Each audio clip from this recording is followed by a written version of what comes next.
सबसे पहला है गांधी, ठीक है, और ये उसके अंदर के पैराग्राफ्स में टाइप कर रहा हूँ। ये मैं पैराग्राफ्स टाइप कर रहा हूँ। थोड़ा सा टेक्स्ट को मैं बड़ा कर देता हूँ ताकि आप सबको दिखे ऐसा। अब इसके अंदर के पैराग्राफ्स को ना मैं कॉपी पेस्ट करके थोड़ा बढ़ा लेता हूँ, क्योंकि अब इतनी जल्दी से मैं वीडियो भी बना रहा हूँ, आपको समझा भी रहा हूँ, तो मैं शॉर्टकट का इस्तेमाल कर लेता हूँ। मैंने रफ टाइप कर दिया है पैराग्राफ्स को, और ये पहली बुक बन गई गांधी। गांधी के अंदर एक सब टाइटल है सेकंड बुक में, वो है मोहनदास करके, मोहनदास ऐसा। सब टाइटल मतलब समझते हो, मतलब मेन टाइटल के अंदर, मेन टाइटल क्या है? गांधी। गांधी के अंदर एक टाइटल है मोहनदास। फिर है एक नेक्स्ट पन्ने में करमचंद, ये एक और सब टाइटल है, क्योंकि बुक्स में टाइटल के अंदर टाइटल होते हैं, मुख्य शीर्ष के अंदर और शीर्ष होते हैं। फिर उसके बाद फिर एक नया जब चैप्टर चालू होता है तो फिर से वो नया टाइटल कहलाता है, नया चैप्टर कहलाता है। तो नया चैप्टर मान लो आ गया है नेहरू, ठीक है, ये आ गया।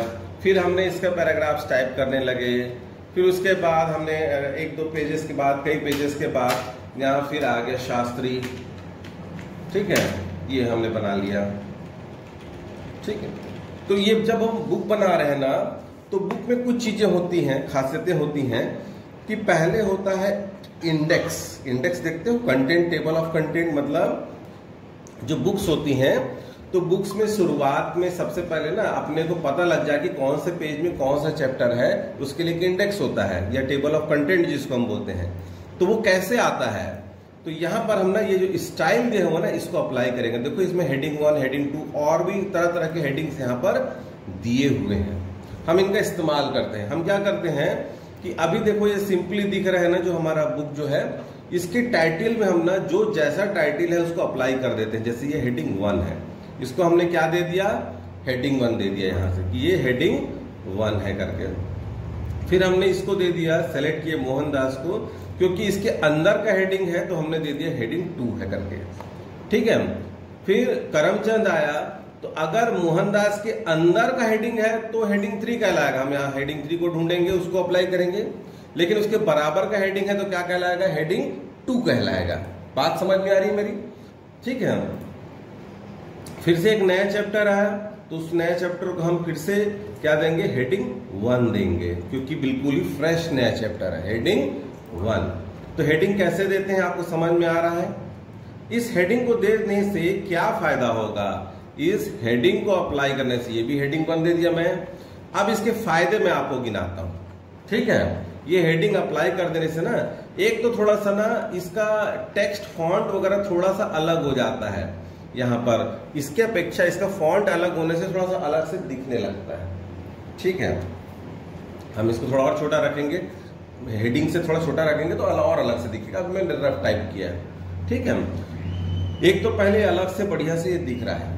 दूसरा कि आप थोड़ी सी जगह बनाकर, यहाँ ऊपर में जगह बनाकर, या पहला पेज छोड़ के काम किए होते, तो यहाँ वाला रेफरेंस है, रेफरेंस के अंदर यहाँ कर्सर मैंने रख लिया, और ये रेफरेंस रिबन है। रेफरेंस रिबन के अंदर से टेबल ऑफ कंटेंट से यहाँ पर किस टाइप का टेबल ऑफ कंटेंट अप्लाई करना है कर दो, तो यहाँ पर देखो क्या बन गया, एक पूरा पूरा कंटेंट या इंडेक्स तैयार हो गया। पहला फायदा था कि हमारा डॉक्यूमेंट थोड़ा पहले की अपेक्षा सुंदर दिखने लगा। ये हेडिंग वगैरह अलग फॉन्ट, अलग स्टाइल से, देखो ना, कैपिटल में आ गया, सब में आ गया, अलग से दिख रहा है, थोड़ा और सजा सकते थे। दूसरा टेबल ऑफ कंटेंट बन गया। तीसरा इसका फायदा रहता है कि यहां से जा करके हम लोग, ये व्यू है ना, व्यू से आकर के यहां पर हमको ये डॉक्यूमेंट मैप मिलता है। क्या मिलता है? कौन से रिबन में मिलता है? व्यू रिबन में। व्यू रिबन में मिलता है डॉक्यूमेंट मैप। आप इसको राइट लगा दोगे ना, तो यहां पर आप मैप बन के मिल जाता है। देखो, इससे ना आप प्लस माइनस कर सकते हो ऐसे करके कि कितने चैप्टर हैं? 3। तो इससे क्या फायदा है? ये प्रिंट तो नहीं होगा, अलग से दिख रहा है ये, लेकिन इससे फायदा ये है कि जब डॉक्यूमेंट बहुत बड़ा होगा, 1000 पन्ने का होगा, शॉर्ट कंटेंट होंगे उसके अंदर, टाइटल के अंदर टाइटल होंगे, तो आपको अपने बॉस को दिखाने या फिर लोगों को दिखाने में आसान पड़ेगा। कि मान लो आप कंप्यूटर से किसी दिखा रहे, मैंने बुक बनाया है, तो इतना पेज को स्क्रॉल करने के बजाय आप बाजू में मैप दिखा दोगे, देखिए सब कंटेंट है इसके मेन, इसके अंदर ये है, उसके अंदर ये है, ऐसा करके आप दिखा सकते हो। जैसे कि मैं इसको प्लस माइनस करके दिखा रहा हूं उसके अंदर के, प्लस यहां पर हम क्लिक करके उस पर्टिकुलर टाइटल में पहुंच सकते हैं। देखो ये लिंक रहता है, ये लिंक बना रहता है। समझ में आ रही बात कि आप कोई पूछ गया स्टूडेंट कि सर इसको बुक के ये वाला दिखाइए तो क्या क्या लिखे इसमें आप, तो ठीक है मैं शास्त्री में जाके दिखा रहा हूं, देखो ऐसा ऐसा करके। तो ये कहां से बना, व्यू के अंदर से अपने डॉक्यूमेंट मैप से ये चीज बनी। हम इसको चाहे तो थोड़ा बहुत ऐसा करके छोटा बड़ा इसको सेट कर सकते हैं, कितना बड़ा हमको दिखाना है। ये टास्क पेन जो आ रहा है या नहीं रखना है तो फिर हम इसको क्लोज कर सकते हैं, या पूरे ही नहीं रखना है तो इसको यहाँ से राइट इससे चेक हटा देंगे ऐसा करके। तो ये कहां से हमने रेफरेंस से यहाँ पर से टेबल ऑफ कंटेंट अप्लाई करना। पहला फायदा तो ये था कि डॉक्यूमेंट अच्छा दिख रहा था।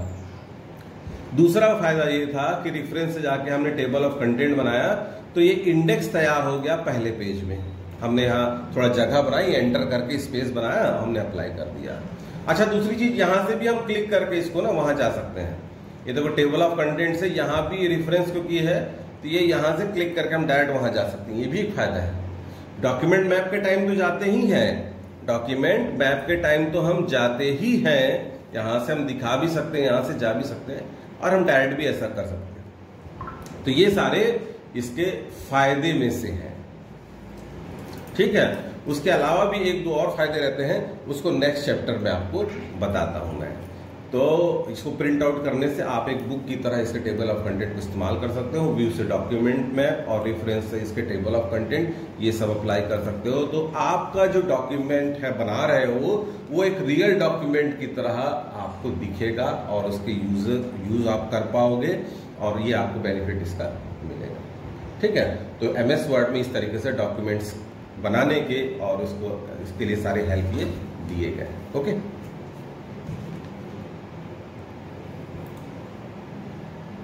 इसको मैं